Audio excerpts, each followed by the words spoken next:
के लिए स्वागत करने के लिए उत्सुक है।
Members of Congress, I have the high privilege and distinct honor of presenting to you His Excellency Narendra Modi, the Prime Minister of the Republic of India.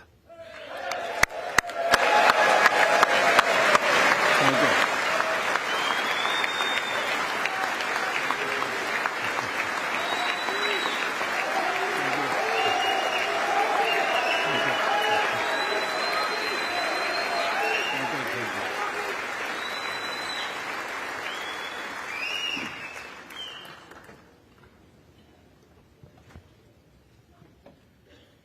Mr. Speaker, Madam Vice President, distinguished members of the U.S. Congress, ladies and gentlemen, Namaskar.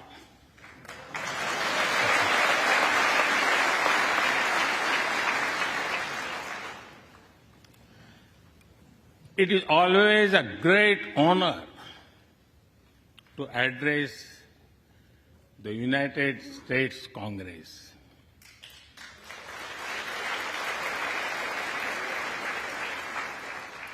It is an exceptional privilege to do so twice.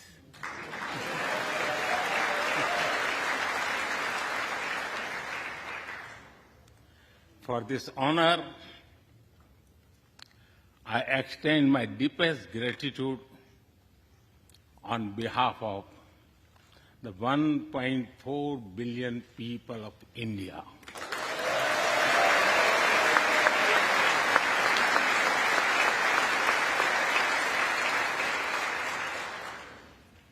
I see that nearly half of you were here in 2016. I feel your warmth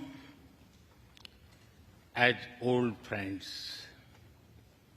I can also see the enthusiasm of a new friends in the other half. I remember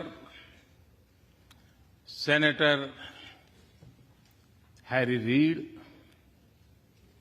Senator John McCain, Senator Orrin Hatch,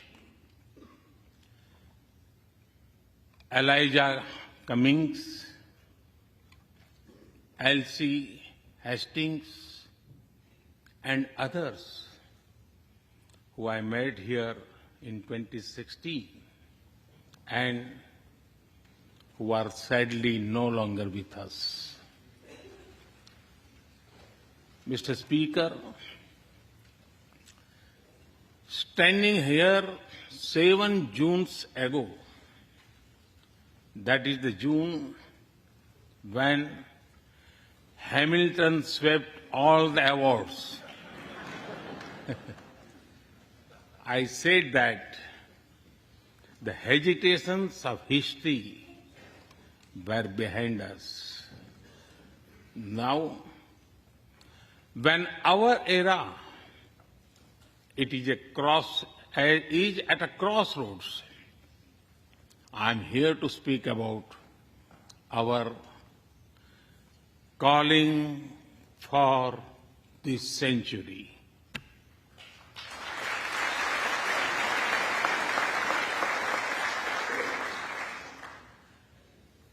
Through the long and widening road that we have traveled, we have met the test of friendship.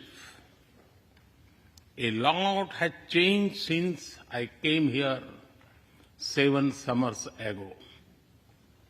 But a lot has remained the same, like our commitment to deepen the friendship between India and the United States.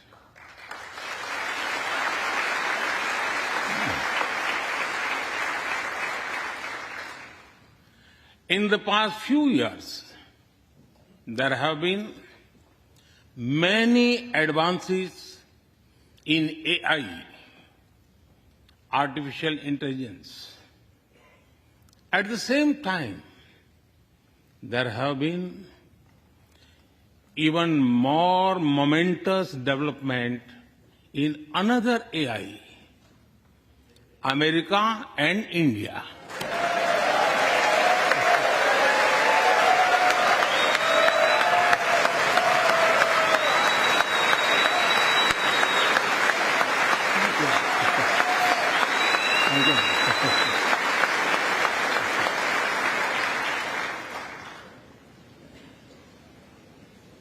Mr. Speaker and distinguished members, the beauty of democracy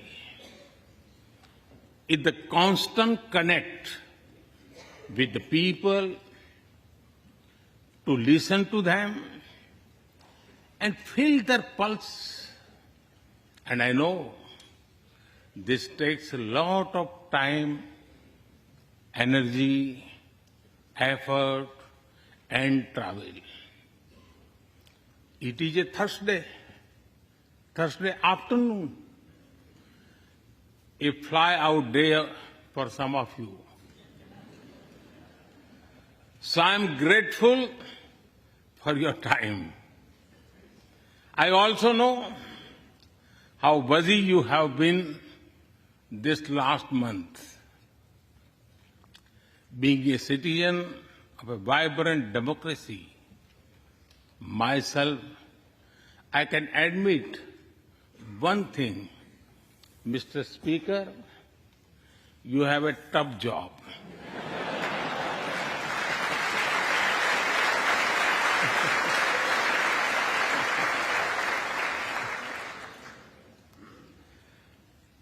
I can relate to the battles of patience, persuasion, and policy. I can understand the debate of ideas and ideology. But I am delighted to see you come together today to celebrate the bond between world's two great democracies, India and the United States. Thank you.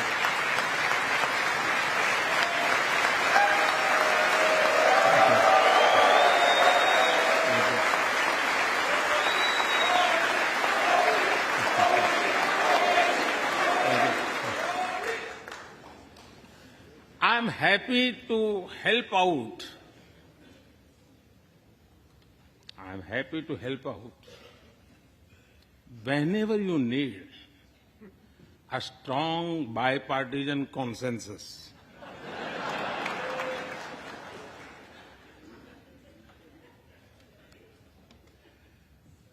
there will be and there must be a contest of ideas at home. But we must also come together as one when we speak for our nation.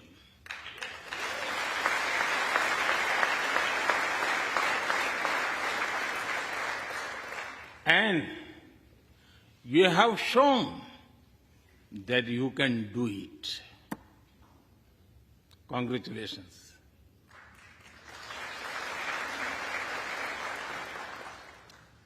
Mr. Speaker,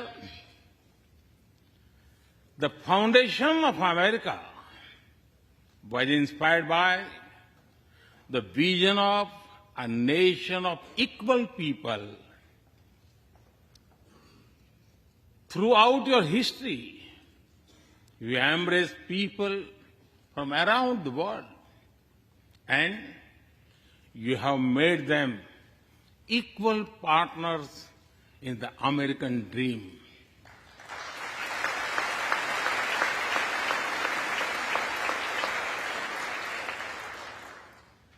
There are millions here who have roots in India.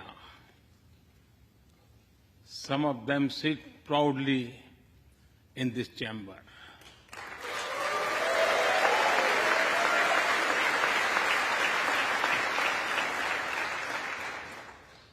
And there is one behind me who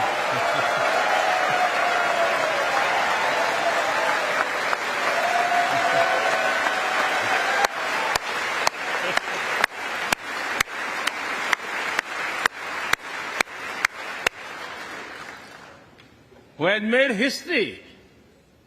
I'm told that the Samosa caucus is now the flavor of the house. I hope it grows and brings the full diversity of Indian cuisine here.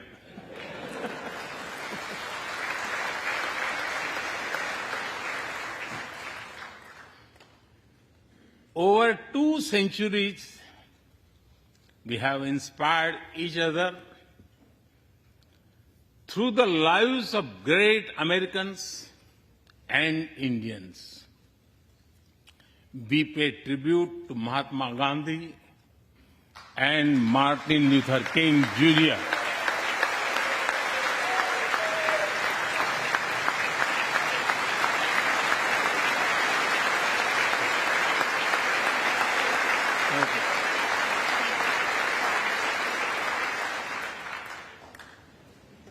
We also remember many others who work for liberty, equality, and justice. Today, I also wish to pay heartfelt tribute to one of them, Congressman John Lewis.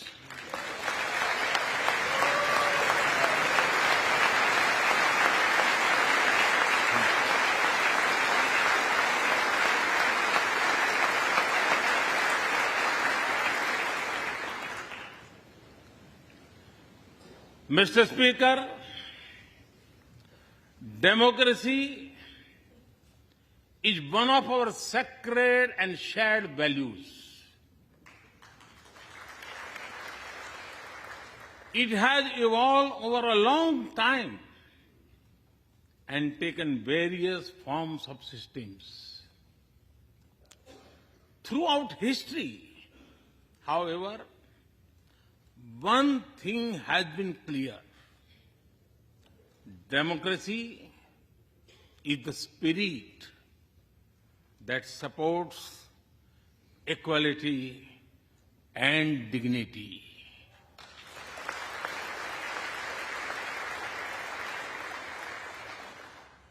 Democracy is the idea that welcomes debate and discourse.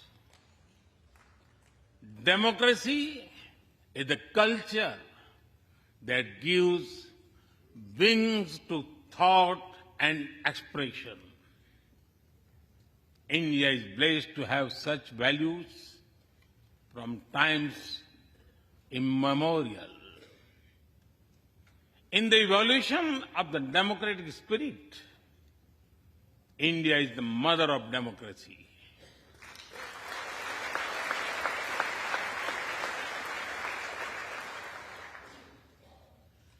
Millennia ago, our oldest scripture said, Ekam Sat Vipra Bahudha Vadanti. It means the truth is one, but the wise express it in a different ways. Now, the US is the oldest and India the largest democracy. Our partnership augurs well for the future of democracy.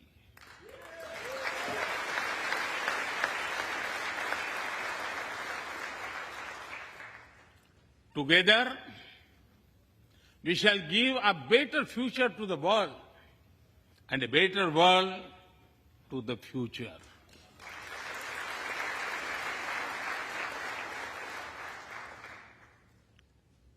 Mr. Speaker, last year, India celebrated 75 years of its independence. Every milestone is important, but this one was a special.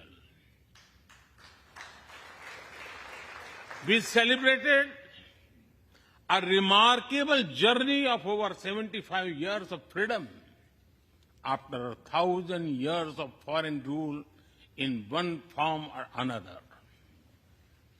This was not just a celebration of democracy, but also of diversity.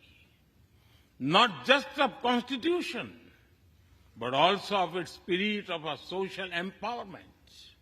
Not just of our competitiveness and cooperative federalism, but also of our essential unity and integrity.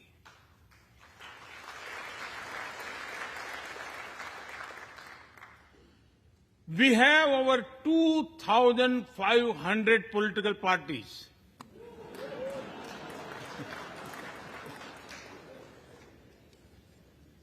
Yes, you heard that right. 2,500. About 20 different parties govern various states of India.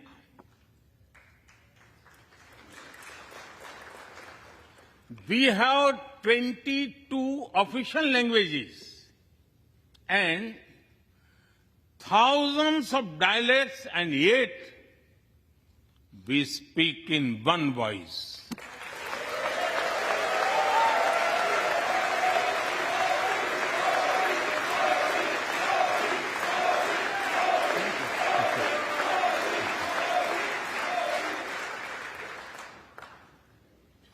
Every 100 miles, our cuisine changes. From dosa to aloo paratha, and from Srikhand to Sandesh. We enjoy all of this. We are home to all faiths in the world, and we celebrate all of them.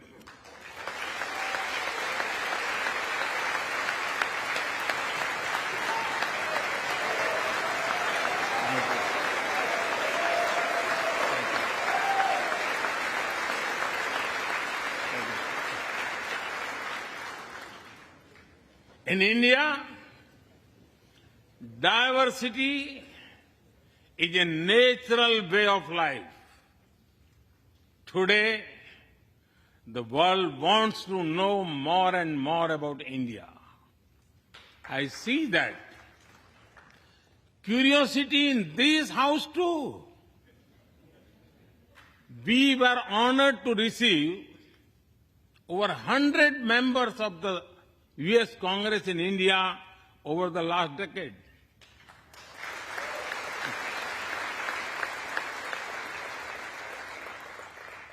Everyone wants to understand India's development, democracy, and diversity. Everyone wants to know what India is doing right and how. Among close friends, I am happy to share the same. Mr. Speaker, when I first visited the US as a Prime Minister, India was the 10th largest economy in the world. 10th. Today, India is the 5th largest economy.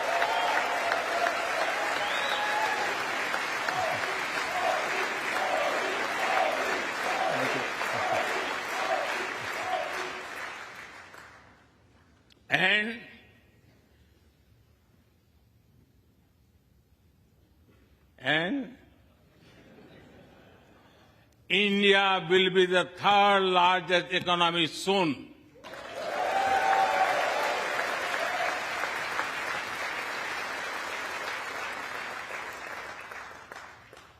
We are not only growing bigger, but we are also growing faster. When India grows, the whole world grows.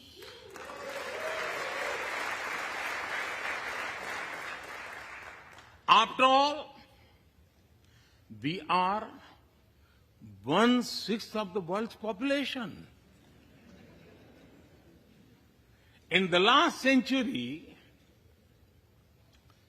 when India won its freedom, it inspired many other countries to free themselves from colonial rule.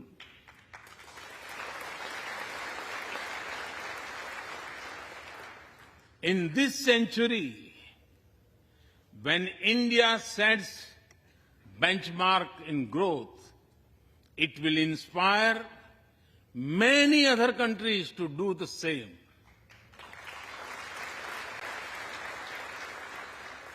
Our vision is सबका साथ, सबका विकास, सबका विश्वास, सबका प्रयास.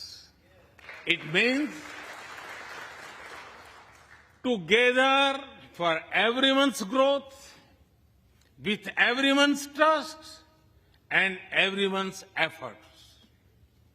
Let me share with you how this vision is translating into action with speed and scale. We are focusing on infrastructure development. We have given nearly 40 million homes to provide shelter to over 150 million people.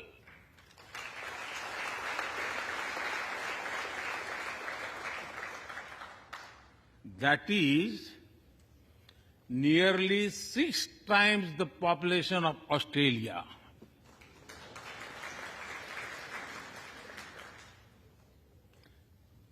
We run a national health insurance program that ensures free medical treatment for about 500 million people.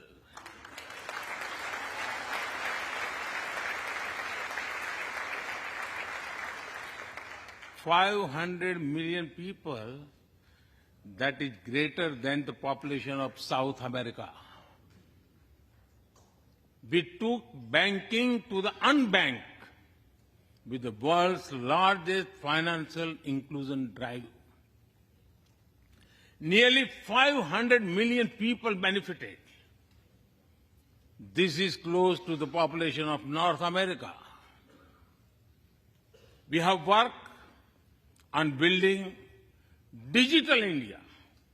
Today, there are more than 850 million smartphones and internet users in the country.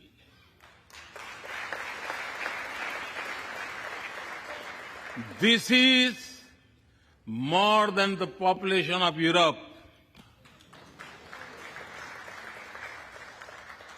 We protected our people with 2.2 billion doses of made in India COVID vaccines.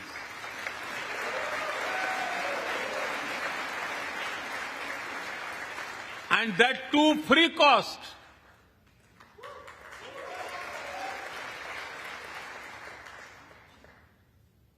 I may be running out of continent soon, so I will stop here. Distinguished members, the Vedas are one of the world's oldest scriptures. They are a great treasure of humanity composed thousands of years ago. Back then, women sages composed many verses in these Vedas. And today, in modern India, women are leading us to a better future.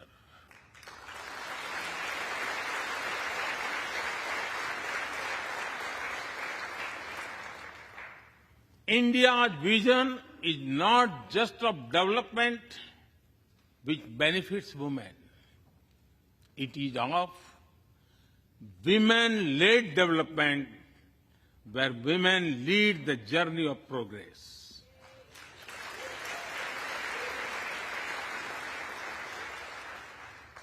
A woman has risen from a humble tribal background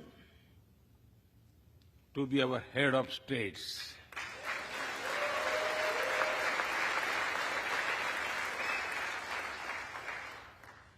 Nearly 1.5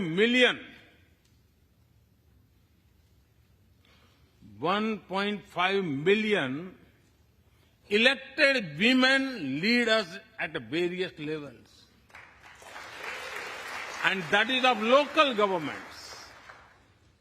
Today, women serve our country in the Army, Navy, and Air Force. India also has the highest percentage of women airline pilots in the world.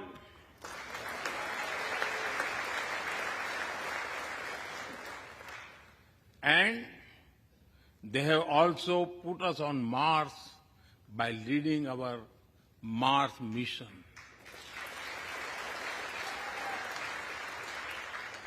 I believe that investigating in a girl child lifts up the entire family. Empowering women transforms the nation.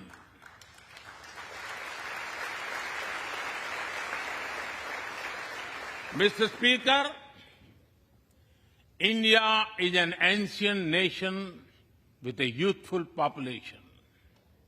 India is known for its traditions, but the younger generation is also making a hub of technology, be it creative reels on Insta or real-time payments. Coding or quantum computing, machine learning or mobile apps, fintech or data science, the youth of India are a great example of how a society can embrace latest technology. In India, technology is not about innovation, but also about inclusion. Today, digital performance are empowering the rights and dignity of people while protecting privacy. In the last 9 years, over 1 billion people got a unique digital biometric identity connected with their bank accounts and mobile phones. This digital public infrastructure helps us reach citizens within seconds with financial assistance. 850 million people receive direct benefit financial transfers into their accounts. 3 times a year, over 100 million farmers receive assistance in their bank accounts at the click of a button. The value of such transfer has crossed $320 billion. And we have saved over $25 billion in the process. If you visit India, you will see everyone is using phones for payments, including street vendors. Last year, out of every 100 real-time digital payments in the world, 46 happened in India.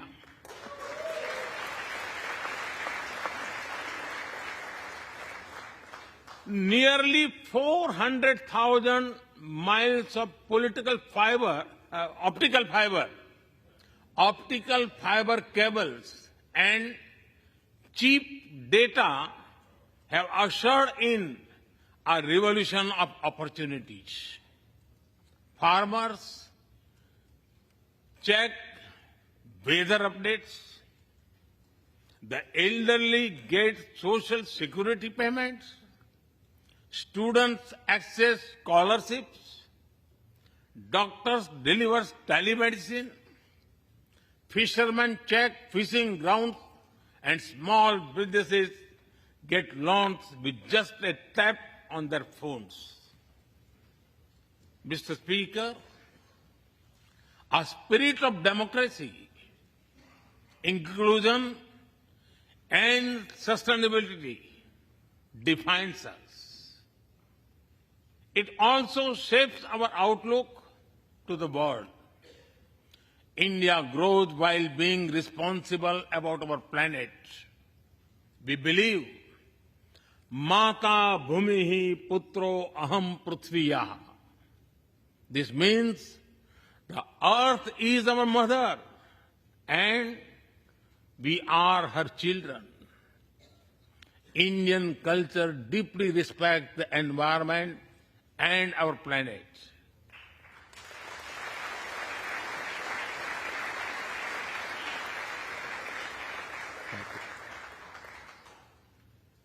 While becoming the fastest growing economy, we grew our solar capacity by 2,300%. Yes, you have heard right. 2,300%.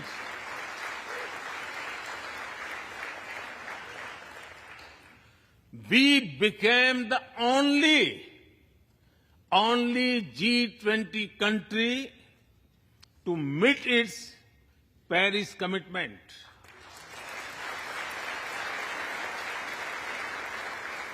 We made renewables account for over 40% of our energy sources, 9 years ahead of the target of 2030. But we did not stop there. At the Glasgow summit, I proposed Mission Life, lifestyle for environment. This is a way to make sustainability a true people's movement. To leave it to be the job of governments alone, by being mindful in making choices, every individual can make a positive impact. Making sustainability a mass movement, we help the world reach the net zero target faster. Our vision is pro-planet progress. Our vision is pro-planet prosperity. Our vision is pro-planet people.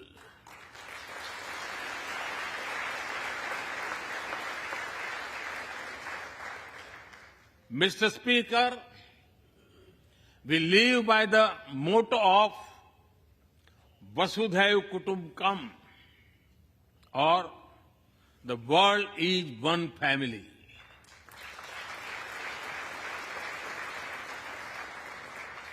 Our engagement with the world is for everyone's benefit. The one sun, one world, one grid seek to join us. All is connecting the world with clean energy.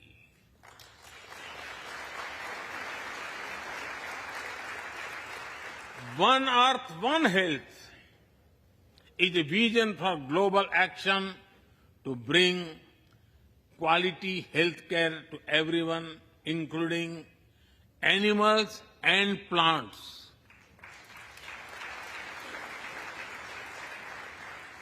The same spirit is also seen in the theme when we chair the G20, One Earth, One Family, One Future. We advance the spirit of unity through yoga as well. Just yesterday, the whole world came together to celebrate the International Day of Yoga.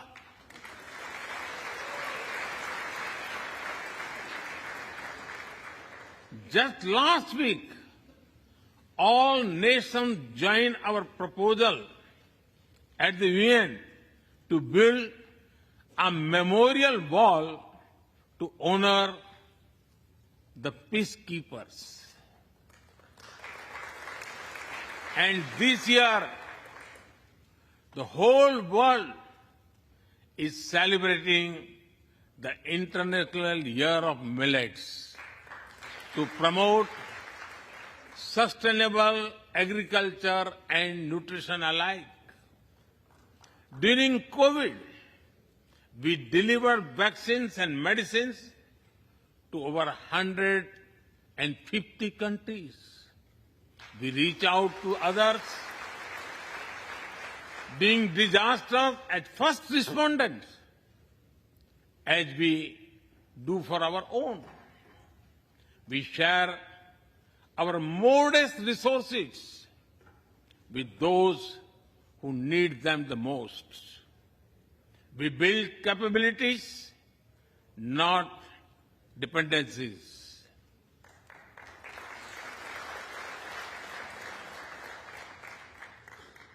Mr. Speaker, when I speak about India's approach to the world, the United States occupy a special place. I know. Our relations are of great importance to all of you. Every member of this Congress has a deep interest in it. When defense and aerospace in India grow, industries in the state of Washington, Arizona, Georgia, Alabama, South Carolina, and Pennsylvania thrive.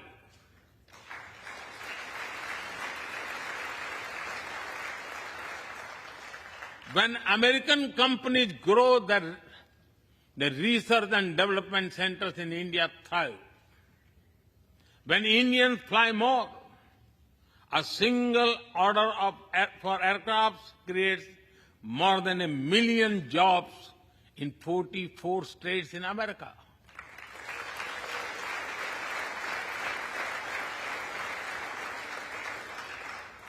When an American phone makers invest in India, it creates an entire ecosystem of jobs and opportunities in both countries.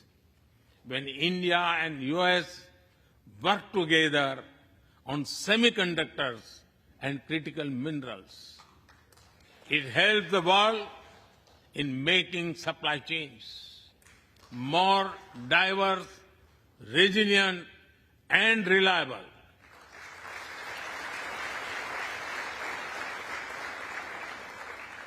Indeed, Mr. Speaker, we were strangers in defense cooperation at the turn of the century. Now, the United States has become one of our most important defense partners.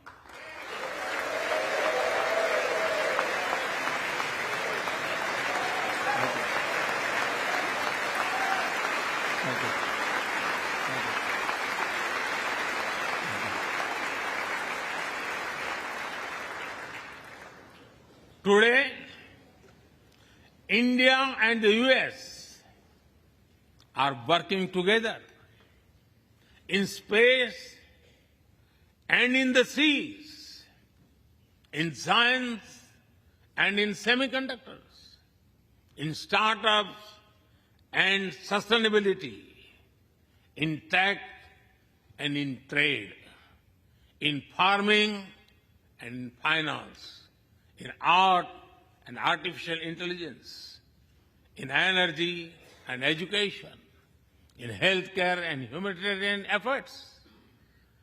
I can go on and go on, but to sum up it, I would say the scope of our cooperation is endless. The potential of our synergies is limitless. And the chemistry in our relations is effortless.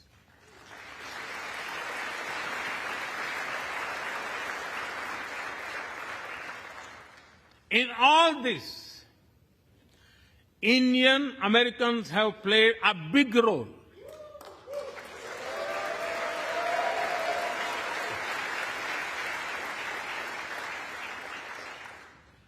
They are brilliant in every field, not just in spelling bee.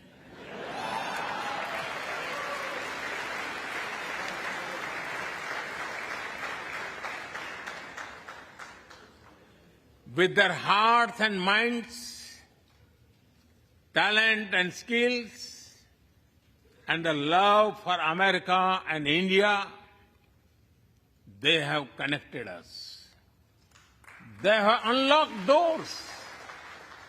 They have shown the potential of our partnership. Mr. Speaker, distinguished members, every Indian Prime Minister and American President of the past has taken our relationship further. But our generation has to honor of taking it to greater heights.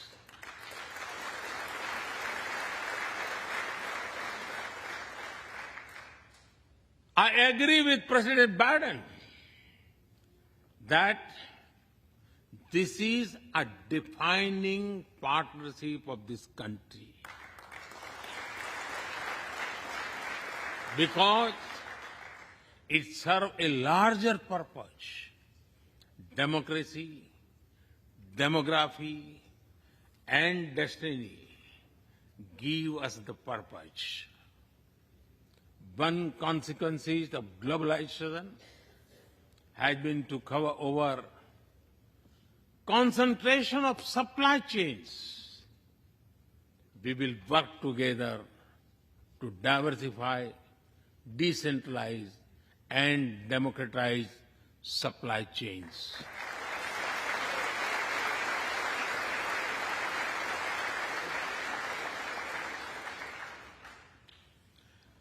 Technology will determine the security, prosperity, and leadership in the 21st century.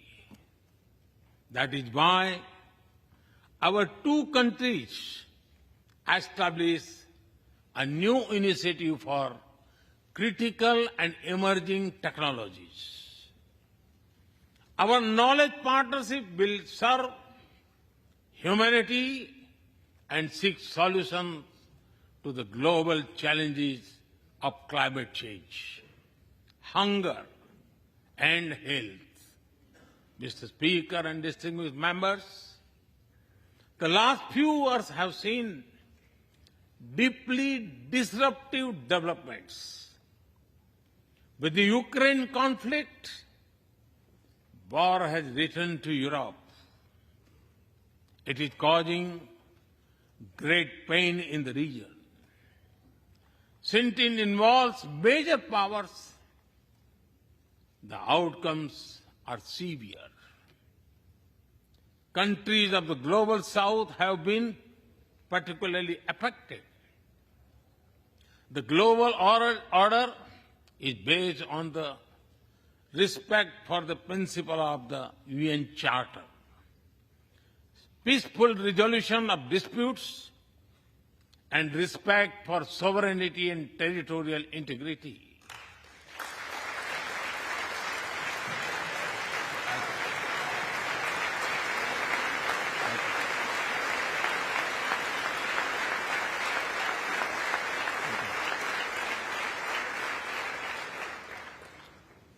As I have said directly and publicly, this is not an era of war.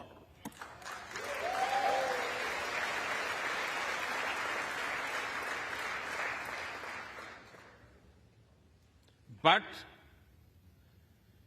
it is one of dialogue and diplomacy. And we all must do what we can to stop the bloodshed and human suffering.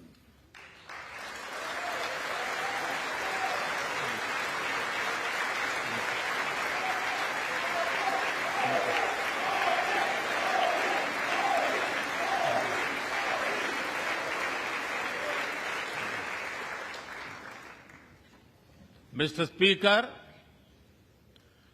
the dark clouds of coercion and confrontation are casting their shadow in the Indo-Pacific. The stability of the region has become one of the central concerns of our partnership. We share a vision of a free, open, and inclusive Indo-Pacific.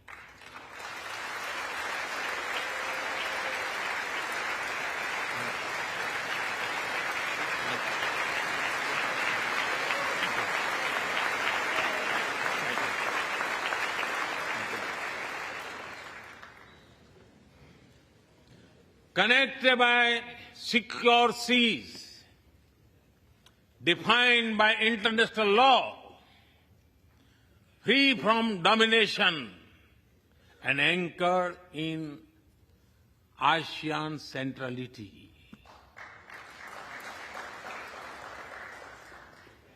A region where all nations, small and large, are free and fearless in their choices, where progress is not suffocated by an impossible burdens of debt.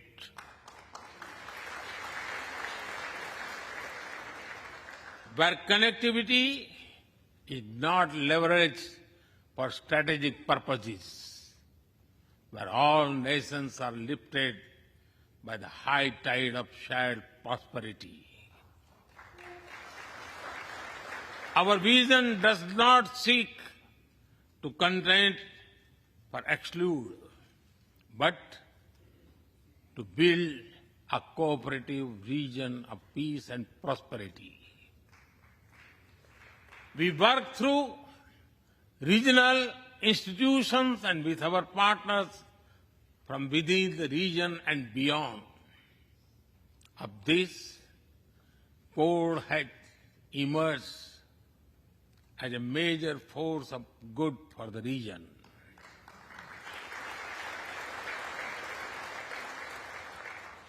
Mr. Speaker, more than 2 decades after 9/11 and more than a decade after 26/11 in Mumbai, radicalism and terrorism still remain a pressing danger for the whole world. These ideologies keep taking new identity and forms, but their intentions are the same. Terrorism is an enemy of humanity, and there can be no ifs and buts in dealing with it.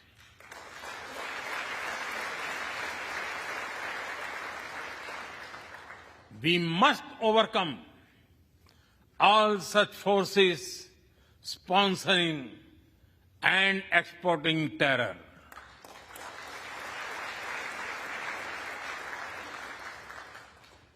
Mr. Speaker, COVID-19's biggest impact was the human loss and suffering it caused. I wish to remember Congressman Ron Wright and the staff members who lost their lives to COVID. As we emerge out of the pandemic, we must give shape to a new world order. Consideration, care, and concern are the need of the hour. Giving a voice to the global south is the way forward. That is why I firmly believe that the African Union be given full membership of G20.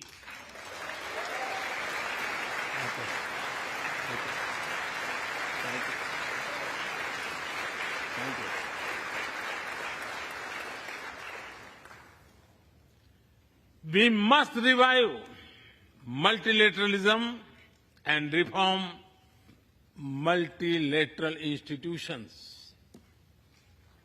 With better resources and representation that applies to all our global institutions of governance, especially the United Nations. When the world has changed, our institutions too must change, or risk getting replaced by a world of rivalries without rules. In working for a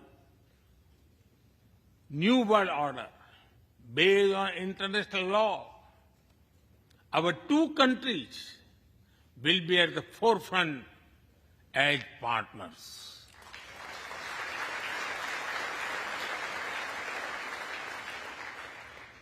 Mr. Speaker and distinguished members, today we stand at a new dawn in our relationship that will not only shape the destiny of our two nations, but also that of the world.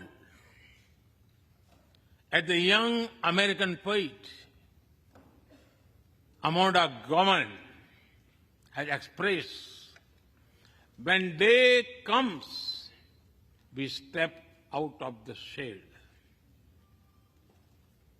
Aflame and unafraid, the new dawn blooms as we free it.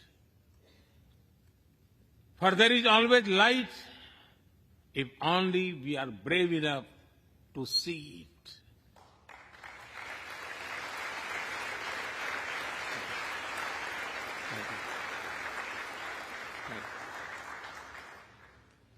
Our trusted partnership, our trusted partnership is like the sun in this new dawn that will spread light all around.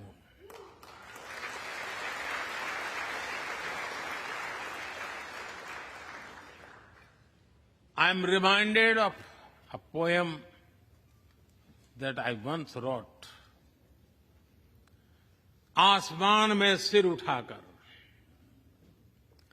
आसमान में सिर उठाकर, घने बादलों को चीरकर, रोशनी का संकल्प ले, अभी तो सूरज उगा है।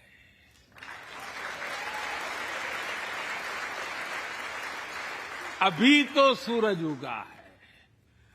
दृढ़ निश्चय के साथ चलकर, दृढ़ निश्चय के साथ चलकर, हर मुश्किल को पार कर, घोर अंधेरे को मिटाते, घोर अंधेरे को मिटाने अभी तो सूरज उगा है।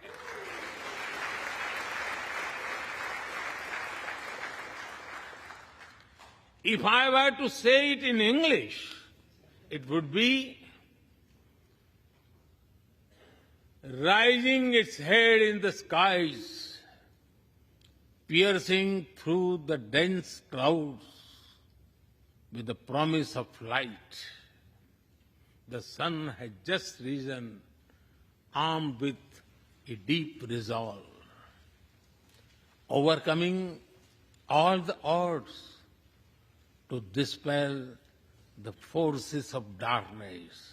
The sun has just risen.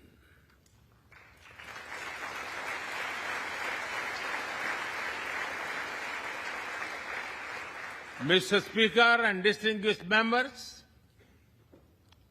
we come from different circumstances and history, but we are united by a common vision and by a common destiny.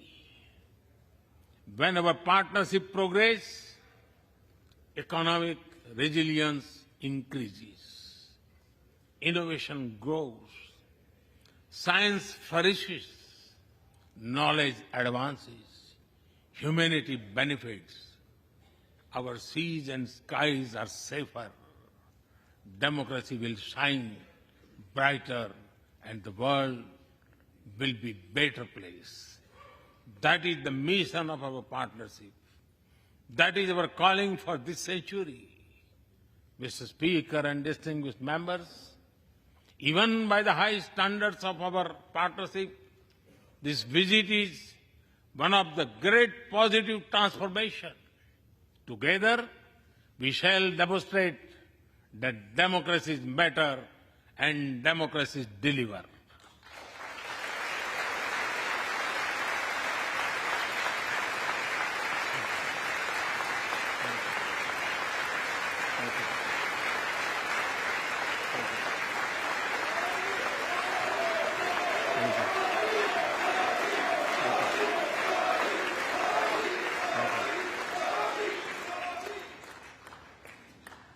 I count on your continued support to the India-US partnership. When I was here in 2016, I said that our relationship is primed for a momentous future. That future is today.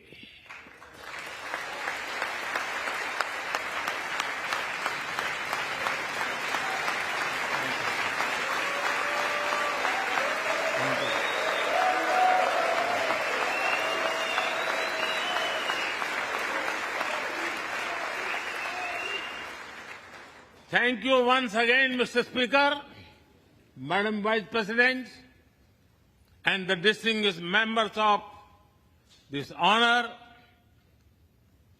God bless America. Jai Hind. Long live India-US friendship. Thank you.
बेहद शानदार, सारगर्भित, सधे हुए अंदाज में प्रधानमंत्री नरेंद्र मोदी का भाषण अमेरिकी संसद के दोनों सदनों के संयुक्त सत्र को संबोधित किया। प्रधानमंत्री नरेंद्र मोदी ने ऐतिहासिक क्षण है और इस समय कुछ जो सीनेटर्स हैं, जो कांग्रेसमैन हैं, वो प्रधानमंत्री से ऑटोग्राफ भी लेते हुए, जिस तरह से प्रधानमंत्री का स्वागत किया गया, जिस तरह से उनका इस्तकबाल किया गया, वो अभूतपूर्व है। प्रधानमंत्री नरेंद्र मोदी का मोदी मोदी के नारों के साथ स्वागत किया गया अमेरिका के सदन में। ये देखना हर एक भारतीय के लिए गौरव का क्षण है और अभूतपूर्व है। देखिए, प्रधानमंत्री अमेरिकी सांसदों से घिरे हुए हैं और कुछ लोगों को ऑटोग्राफ भी देते हुए।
Thank you.